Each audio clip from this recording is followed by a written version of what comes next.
በተለይ ከአርብ ቅዳሜ ዕለት በኦሮሚያ ክልል እንዲህ አይነት የግዳጅ አፈሳኔ በእድሜ ያላየሁም። የወላጆች ለቅሶ ጊዜው ምን ላይ እንደደረሰ እንድትመለከቱት ነው። የብልጽግና መንግስት ማለት ፊንፊኔ ኬኛ ሰንደቅ ዓላማ ምናምን እያለ የሚጫወተው ኢሬቻ ብሔራዊ በዓል እያለ የሚጫወተው ህዝቡን ግን ምን እያደረገው ነው? የኦሮሞ ህዝብ ጥያቄ ይሄ ነው ወይ ምላችሁ? ለዚህ ነው የኦሮሞ ህዝብ ምን እያደረገ ነው? በአሁኑ ሰዓት ላይ ተደሰተ በብልጽግና ምን እያደረገ ነው? ልጆቹን ከቅፉ ተነጥቆ እየተወሰዱበት እየተሸኙ በጣም የገረመኝ ደጋግሜ ያየሁት ቪዲዮ ነው። አብይ ያለፈው ወጣቱ በበቂ ሁኔታ እየተመለመለ አይደለም ሲል ነበረ። ግዳጅ አፈሳ ተሰጥቷቸዋል። እሱም ቪዲዮ አንዴ እንመልከተውና ምን አይነት ወታደራዊ ስርዓት የከፋ ስርዓት ውስጥ እንደገባንም እንድንመለከተው ነው። እንደምታውቂው መቲ አማራ ክልል በአንቺ የለሽም በእንትን ገብተዋል። በጀነራል እንዲመራ ተደርጓል። ፖሊስ ኮሚሽኑ አማራ ክልል ኮሚሽነሩ እንደዛ ሆኗል። አዲስ አበባ ላይ እንደዛ አድርገዋል። አሁን ደግሞ ወጣቶችን እያስለቀሷቸው ይገኛሉ። እንዲሁ ደግመን ብናየው ጥሩ ነው ብዬ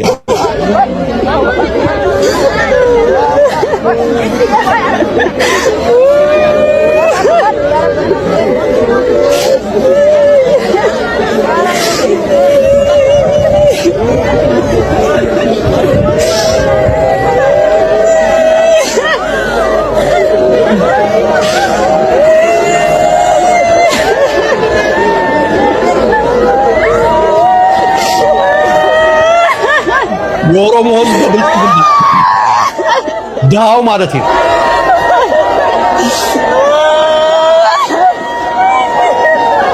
ያው በመኪና ይታወሻል አውቶቡስ ይሄዱ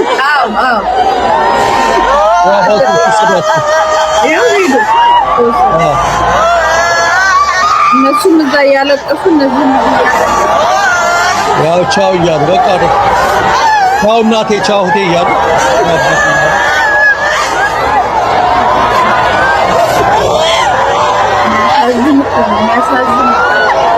ሰምተዋል። አካውንት በነበረው ጦርነት ወጣቶች ማለቃቸው ሰምተዋል። አሸገሮች ሄደው ተደረሰ።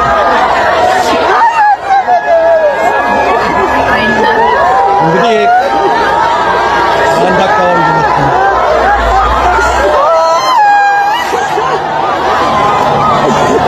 ወልዶ በመከራ አሳድጎ ለሞት ግብር መላክ ማለት ነው። መገበር ለሞት በጣም እኮ የሚገርም ጨቋኝ እኔ እንጃ። እኔ እንደዚህ አይነት ዘመን ኖሮ የሚያውቅ አይመስለኝም።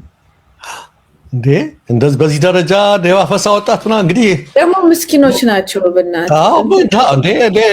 ከላይማ ስርዓቱ የማይተስማማቸው ውስኪ እየበተኑ ምን እያደረጉ የነሱ ልጆች አይነኩም። በየቦታው ብር እየበተኑ በብር ላይ ምናምን ሴቶችን ያስደነሱ ምን እያደረጉ ነው? የኦሮሞ ህዝብ ስንል ለዚህ ነው። እነዚህን ነው ማየት ያለብን የምንለው ለዚህ ነው።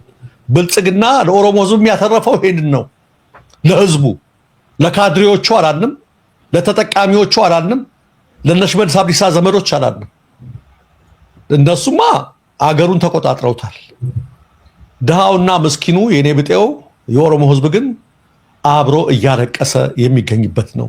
እንግዲህ ሁሉ ኮሚሽን ተብሎ ቁማር ሲሰራ የነበረው እንዲህ አድርገን አዲስ አበባ ለኛ እገዴ ምን ተንሴ የሌላ አጀንዳ ሲፈጥሩ የነበረው ይህንን በደላቸውን ይህንን የግፍ አገዛዛቸውን ይህን ያገነገነ ሊወድቅ የደረሰ ጅኮ እየመታ ያለ አምባገነናዊ አገዛዝ ለመታደግ ለመሸፈን ያደረጉበት ነገር ነውና በጣም ያሳዝናል። መቲ በጣም ይገርማል። እኛ መቼም ዘመቻ እናውቃለን። ሰው ሲዘምት እንዴት በደስታ እናቶች የወቀጡ የቆሎ ያዘጋጁ በሶ ያዘጋጁ እየዘመሩ የጨፈሩ ሲልኩ እናውቃለን። አየህ ዘመቻ ማለት እሱ ነው።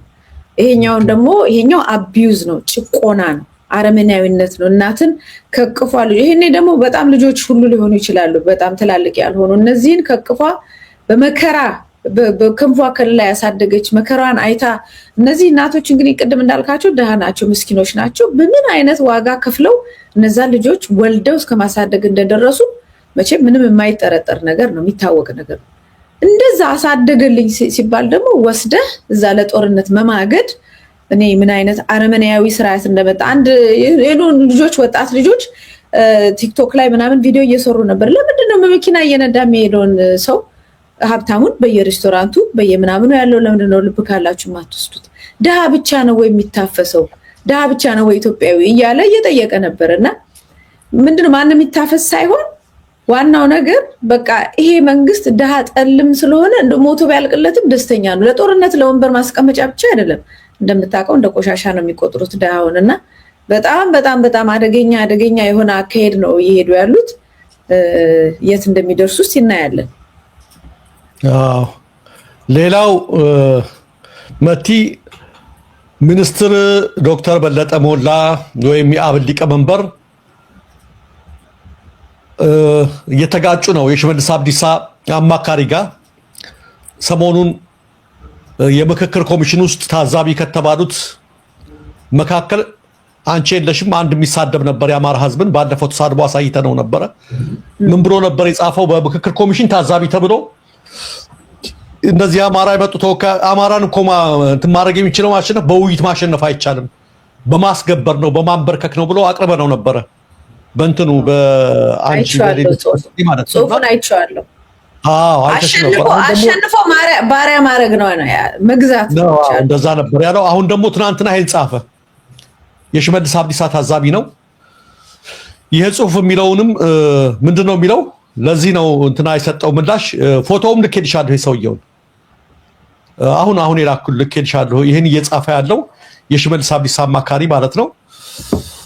ዛሬ እንትና ጋር እየተመላለሱ ነው የአብኑ ሊቀመንበር በለጠ ሞላ ጋር ማለት ነው። ምንድነው ያለው በለጠ ሞላ? ስለዚህ ይህ ሰው ተተርጉሟል። ይቅርታ አደረኝ። ተተርጉሟል። እሺ መጀመሪያ እዚህን ትርጉም እናሰማ ይመስለኛል። የአማራን ምሁራን አንድ የሚያደርጋቸው ጉዳይ ይላል። በፈለጉት ተቋም ውስጥ ይስሩ፣ በፈለጉት ቦታ ይኑሩ፣ የፈለጉትን ያህል የፖለቲካ አመለካከት ልዩነት ይኖራቸው፣ የፈለጉትን ያህል ይማሩ፣ ጓደኛ የሚሆኑ ካንተ የሚጠቀሙ የአማራ ምሁራንን ልዩ የሚያደርጋቸው አንድ ነገር አለ። በአንድ ነገር ላይ ይስማማሉ። እሱም ለኦሮሞ ያላቸው ጥላቻና የኦሮሞን ጥቅም ማደናቀፍ ላይ። እነሱ የኦሮሞን ጥቅም ማደናቀፍ እንደ ትልቅ ድል እና ስኬት አድርገው ይመለከቱታል። ከዚህ የብሔራዊ ምክክር የተማርኩት አንዱ ነገር ይህንን ነው። ይህን የምጽፈው ጥላቻ ለመስበክ አይደለም፣ ጥላቻን በጥላቻ መልሱ ማለት አይደለም። ነገር ግን በፖለቲካ ውስጥ ለመሳተፍ የሚፈልግ ማንኛውም ኦሮሞ የሆነ ሰው ይህንን እውነት አሳምሮ ማወቅ አለበት። የአማራ ምሁራን አንድ የሚሆኑት እኛም በመጥላት መሆኑን ማወቅ አለባቸው። አማቾቻችን እኛ ይጠሉናል የሚል ቃል ነው የጻፈው። ሁለተኛ ማለት ነው እንግዲህ ይሄን ያለው ለምንድን ነው? በዚህ በፊንፊኔ ከኛ ለምን ተከራከራችሁ ብሎ ነው። በሱ ቤት ሚዛናዊ የሆነ አስተያየት አንስተዋል የኦሮሞ ተወካዮች በዛ ውስጥ። ለምን እነሱ የሚያዩት በራሳቸው በጠባባ መነጽር ስለሆነ አዲስ አበባ የአንድ ብሔረሰብ ካልሆነች ሌላው አደናቃፊ ነው። በእነሱ ቤት ምቀኛው ነው ምቀኛ ነው። ለምን የሁሉም ይሁን ማለት ነው ወይስ የብቻ ይሁን የሚለው ምቀኛ ማን ነው? ስግብግቡ ማን ነው? ምቀኛ የሚለው እንኳን ላያዩትም። ለምን ትርክታቸው ጠባብ ነው። ከኢትዮጵያ አኳያ አይደለም እየተማሩ ያደጉት። ከብሔር አኳያ ሲማሩ ተቆጥቁተው ብሔር እንዲሆኖ ተደርጎ እያለ ስለሆነ ኢትዮጵያ የሚለው ነገር አይገባቸውም። ስለዚህ የሁላችንም የጋራ ሆነን እንጠቀም ስትብይ ለነሱ አደናቀፍች ማለት ነው። እንዲህ አይነት ሰዎች ናቸው የተሰበሰቡትና በለጠ ምን ብሎ መለሰ? ዛሬ የመለሰው መልስ ይህ ሰው በዚህ በደረጃ በአንድ የተከበረ ህዝብ ላይ በይፋ ጥላቻ እንዲቀሰቀስ መብቱን ከየት ያገኘው? አይዞ እየተባለ ይሆንን? በነማን? ኮሚሽነር ደመላሽ ገብረ ሚካኤል ይህንን እና መሰሎችን ባቆም የማትጋራቸው ከሆነ ህግ ታስከብር ዘንድ እናሳስባለን። እዚሁ ከተማ ውስጥ ሆኖ ግን በህዝባችን ላይ የጥላቻ ቅርሻቱን ሊረጭ አይችልም። ይህንን መሰል ጥሪዎች ህዝባችንን ዋጋ ሲያስከፍሉ ተመልክተናል።